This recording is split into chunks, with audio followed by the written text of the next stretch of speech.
আজ 15ই আগস্ট আমাদের স্বাধীনতা দিবস। এই দিনটা আমাদের সকলের কাছে খুব স্পেশাল। আর আজকে আমরা যাব 15ই আগস্ট সেলিব্রেট করতে আয়ুষের পাপার অফিসে। লাস্ট 2-3 বছর ধরে আমরা তাই যাচ্ছি, ওইখানে গিয়ে আমরা 15ই আগস্টে সকালটা সেলিব্রেট করছি। 9টার মধ্যে পৌঁছাতে হবে, 9টার সময় ফ্ল্যাগ হোস্টিং হবে। কিন্তু এই সকাল সকাল সমস্ত কিছু কাজকর্ম সেরে বাচ্চা নিয়ে রেডি হয়ে বেরোনোটা একটু চাপের। গতকাল রাত্রেই আমি বেশিরভাগ জিনিস কিছু গুছিয়ে রেখেছিলাম। আজ একদম ভোর ভোর উঠেছি, উঠেই ফার্স্টে স্নান সেরে পুজোটা করে নিলাম। তারপরে ছেলের জন্য একটু ব্রেকফাস্ট বানিয়েছিলাম। আমাদের ব্রেকফাস্টটা ওইখানেই হবে, তাই আর কিছু বানাইনি।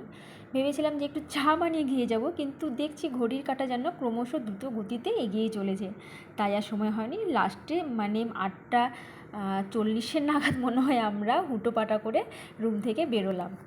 আমাদের রুমের সামনে ড্রেনের কাজ চলছে, তাই গাড়িটা বের করতে পারবো কি না এই নিয়ে একটু সংশয় ছিল।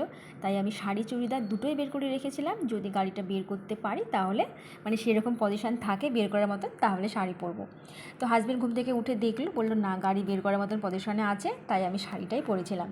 আমি শাড়ি পরতে খুবই ভালোবাসি, যখনই সুযোগ পাই একটু শাড়িটা পরে নিই। আর এই শাড়িটা আমাকে আমার মা দিয়েছিল, মায়েরই শাড়ি, মা একবার কি দুবার পরেছিল, তো মায়ের খুব একটা পছন্দ ছিল না। তো মা জানে আমার হালকা কালারের শাড়ি খুব পছন্দ, তো 1-2বার পরেও ছিলাম বাড়িতে গিয়ে। তো মা আমাকে বললো যে তুই এটা নিয়ে যা, তুই পরিস।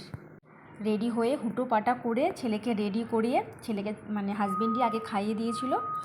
তো আলটিমেটলি আমরা বেরোলাম। আর আজকে যে ব্যাগটা আমি নিয়েছিলাম, এই ব্যাগটাও আমার কাছে খুব স্পেশাল।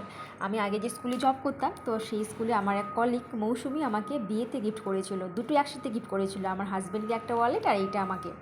তো হাজব্যান্ডের ওয়ালেটটা হাজব্যান্ডের কাছে আছে, আর এইটা আমি আজকে নিয়ে গেলাম। আমার খুব ভালো লাগে এরকম টাইপের ব্যাগগুলো ইউজ করতে।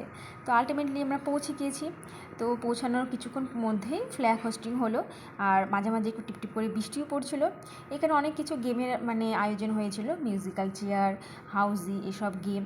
তো মাঝে মাঝে আবার একটু গেমটা বিরতিও হচ্ছিল কারণ বৃষ্টির জন্য। তো মিউজিক্যাল চেয়ার খেলাটা অর্ধেকটা হওয়ার পরে বৃষ্টি শুরু হলো অঝরে, আবার কিছুক্ষণ ব্রেক দিয়ে আবার মিউজিক্যাল চেয়ার খেলাটা কন্টিনিউ হলো।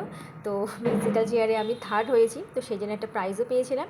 তো বাইরে এই সমস্ত কিছু খেলাধুলো কমপ্লিট করে আমরা চলে এসেছিলাম হাজব্যান্ডের অফিসের ভেতরে।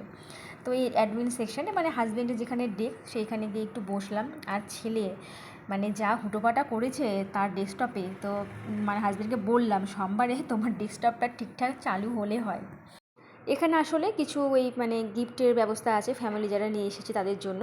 তো আমরা ওয়েট করছিলাম, সেই জন্যই বাকি সবাই গেছে ফ্যাক্টরি, যে মেন যেখানে চা প্যাকেজিং হয়, প্রসেসিং হয়, সেই জায়গাটা ভিজিট করতে। বিশাল বড় এরিয়া, আমি 2-1বার গেছি, প্রচণ্ড পা ব্যথা করে হাঁটতে হাঁটতে, তো আমি আর যাইনি। সেই জন্য আমরা এখানেই ওয়েট করছিলাম।